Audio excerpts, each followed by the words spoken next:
Welcome to ఆర్3 news.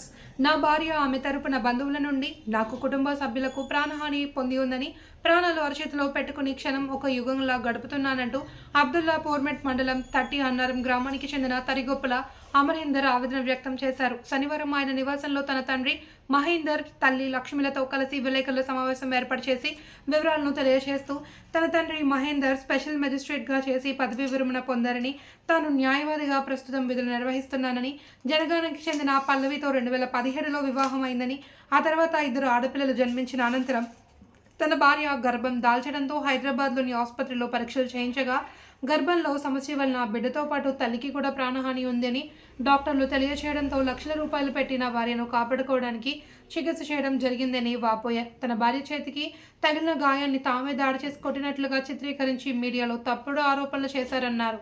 తాను విడాకుల కోసం కోర్టులో అప్లై చేయడం జరిగిందన్నారు. కాపురానికి తన భార్య రాకపోవడంతో వేరే అమ్మాయితో 3 నెలల క్రిందట కేవలం దండలు మాత్రమే మార్చుకోవడం జరిగిందని, ప్రస్తుతం మా అమ్మాయి తన ఇంటి వద్దే లేదన్నారు. నా భార్యకు నేను అన్యాయం చేస్తే పోలీస్ స్టేషన్ కోర్టులను ఆశ్రయించవచ్చునని, అలా చేయకుండా తమ కుటుంబ సభ్యులపై భౌతిక దాడికి పాల్పడుతున్నారని అన్నారు. తమ కుటుంబాన్ని అంతమొందించి తమ ఆస్తి మొత్తాన్ని కాచేయాలి అనే కుట్రతో తన భార్య, ఆమె బంధువులు దాడులు చేస్తున్నారని ఆవేదన వ్యక్తం చేశారు.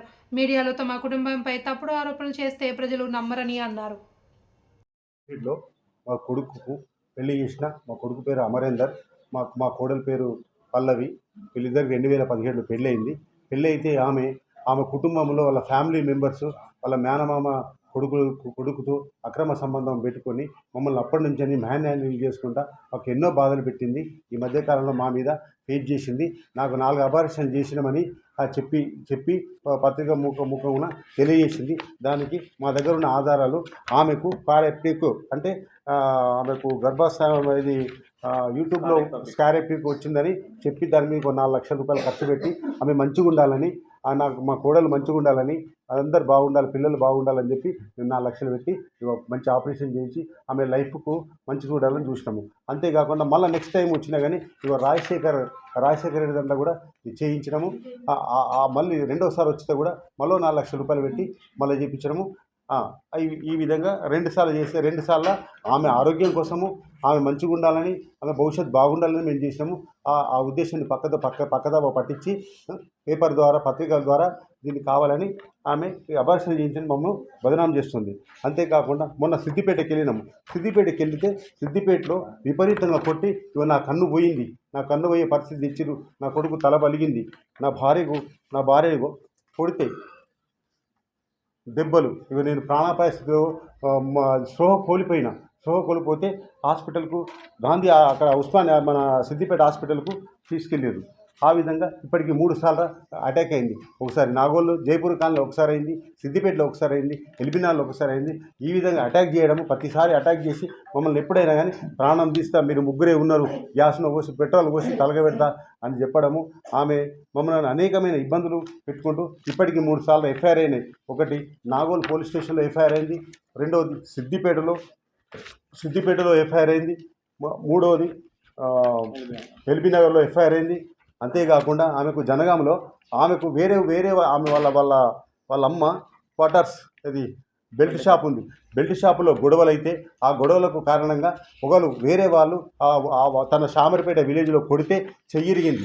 ఆ చెయ్యిరిగితే అప్లికేషన్ చేస్తే పోలీస్ స్టేషన్లో కంప్లైంట్ చేసి ఎఫ్ఐఆర్ అయింది. ఏది యాదవ్ గొల్లైనకు శామర్పేట విలేజ్లో ఆ గొల్లైన మీద కేసు అయింది. ఆ కేసు అయితే అట్లాంటిది కూడా మేమే కొట్టినామని చెప్పి మీడియా ముఖంగా తెలియజేసి మమ్మల్ని బదనాం చేస్తుంది. కారణం ఏంటంటే వీళ్ళు ముగ్గురే ఉన్నారు, వీళ్ళని ఏ విధంగా తుదముట్టించాలి, ఆస్తి కోసమే ఆమె ఇదంతా ప్లాన్ చేస్తుంది. మమ్మల్ని 2017 నుంచి 24 వరకు ఎన్నోసార్లు పంచాయతీలు, ఎన్నోసార్లు గొడవలు, ఏ రోజు తృప్తి లేదు. చివరికి మొన్న జైపూర్ కాలనీ కూడా 6 నెలల కింద కొట్టి ఎలగొడితే మేము వచ్చి ఈడున్నాము, ఇల్లు కబ్జా చేసుకున్నది. ఆ ఇంట్లో వాళ్ళంతా ఫ్యామిలీతో సహా మొత్తం ఉన్నారు. మేనమామ కొడుకులు, తర్వాత వాళ్ళ తమ్ముడు, వాళ్ళే ఉన్నారు. ఏమంటే 10 సార్లు కొడతామని, గొడవలు చేయడమని, ఉరుకు రావడము, కొట్టడము. మేము భయం భీతులతో బతుకుతున్నాము. మమ్మల్ని పత్రిక ముఖం తెలియజేస్తున్నాయ్యా, ఇన్నిసార్లు ఎఫ్ఐఆర్లు అయినాయి. ఇగో ఆమెకు కాల్ లిస్టు, ఆమె రోజుకు 200 మందితో మాట్లాడుతుంది. సభ్య సమాజంలో స్త్రీకి ఒక రోజుకు 200 మందితో కాల్స్ మాట్లాడుతుంది. ఇట్లా మీకు కాల్ లిస్ట్ కూడా తీసినాము. అంతేకాకుండా ఆమె సమాజంలో కూడా ఒక మంచి ఉన్నత పదవిలో మేము ఉండి మేము సమాజానికి సేవ చేయాలన్న ఉద్దేశంతో మేముంటే మేము ఈ విధంగా చేసి మేము టార్చర్ పెట్టి మెంటల్గా శారీరకంగా మానసికంగా మెంటల్గా చేసి ఈ టెన్షన్ పెడితే వీళ్ళు మేము సమాజానికి ఏం సేవ చేయాలి, సమాజానికి రాంగ్ మెసేజ్ ఇచ్చుకుంటూ వీళ్ళు ఇట్లా చేసిండ్రు అట్లా చేసిండ్రు అబార్షన్ చేయించారు నా ఆడపిల్లలు పుట్టినని అని చెప్పి బదనాం చేయడము.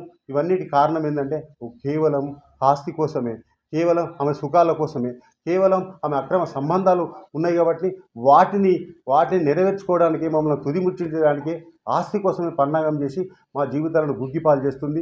మమ్మల్ని వీడికి 3 సార్లు అటాక్ అయింది. మేము స్పృహ కోల్పోయేటట్టు కొట్టిరు. ఆ భగవంతు వల్ల బతికి బట్టగట్టినాం. అయ్యా మీకు పత్రిక తెలియజేస్తున్నాం, వాళ్ళ వల్లనే మాకు ప్రొటెక్షన్ లేదు, మాకు రక్షణ లేదు. మేము పోలీస్ స్టేషన్లో కూడా ఎన్నోసార్లు కంప్లైంట్ ఇచ్చినా ఎన్నోసార్లు చేసినా కానీ వాళ్ళు ఈ విధంగా చేస్తున్నారు అని